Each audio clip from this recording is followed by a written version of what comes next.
ഇവിടെ ഓസ്ട്രേലിയയിൽ ജക്കരാൻഡ ബ്ലൂമിങ്സിൻ്റെ അതിമനോഹാരിതയ്ക്ക് ശേഷം പ്രകൃതി ഒരുക്കിയിരിക്കുന്ന മറ്റൊരു അത്ഭുതമാണ് ഓസ്ട്രേലിയൻ ഫ്ലെയിം ട്രീ.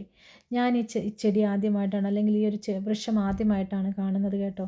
ന്യൂസിലാൻഡിലും ഓസ്ട്രേലിയയിലും ഓൾമോസ്റ്റ് എല്ലാ വൃക്ഷസസ്യാദികൾ സിമിലർ ആണേ പോലും ഞാൻ ഈ ഓസ്ട്രേലിയൻ ഫ്ലെയിം ട്രീയെ ഞാനിവിടെ കണ്ടിട്ടില്ല. ഇതിന് പേര് വരാൻ തന്നെ കാരണം ഓഫ് കോഴ്സ് ഇത് ഓസ്ട്രേലിയയിലായിരിക്കുമല്ലോ കോമൺലി കാണുന്നത്. ഇതിൻ്റെ ഈ സമ്മറിൻ്റെ സമയത്താണ് ഇത് ധാരാളം ഉണ്ടാകുന്നത്. ഇത് നമുക്ക് പാതയോരങ്ങളിലും വീടുകളിലുമെല്ലാം നിറച്ച് ഇങ്ങനെ പൂത്ത് നിൽക്കുന്നത് കാണാം. ഇതെൻ്റെ റെസ്റ്റ് ഹോമിലുള്ള ഒരു ചെടിയാണ്, ഒരു വൃക്ഷമാണ്. പക്ഷേ ഇതിൻ്റെ ആ ഭയങ്കര പൂത്ത് നിന്ന ആ മനോഹാരിതമായിട്ട് നിന്നിരുന്ന ആ സമയത്തൊരു വീഡിയോ എടുക്കാൻ എനിക്ക് സാധിച്ചില്ല. ഇപ്പോൾ അത്യാവശ്യം നല്ല മഴയെല്ലാം പെയ്ത് പൂക്കളൊക്കെ കുറേയെല്ലാം താഴെ വീണു. അതിന് ശേഷമായി ഒന്ന് വീഡിയോ ആക്കാൻ പറ്റിയത്. ഞാൻ ഈ പൂക്കളെ ചിന്തിക്കുമ്പോഴുണ്ടല്ലോ, ഇത് വൃക്ഷത്തിൽ നിന്നാൽ മാത്രമല്ല താഴെ വീണാൽ പോലും എത്ര മനോഹരമാണെന്നറിയോ ഇതിൻ്റെ പൂക്കൾ. ഇത് പെട്ടെന്നൊന്നും താഴെ കിടന്ന് ചീത്തയായി പോവുമോ വാടിപ്പോവോ ഒന്നുമില്ല.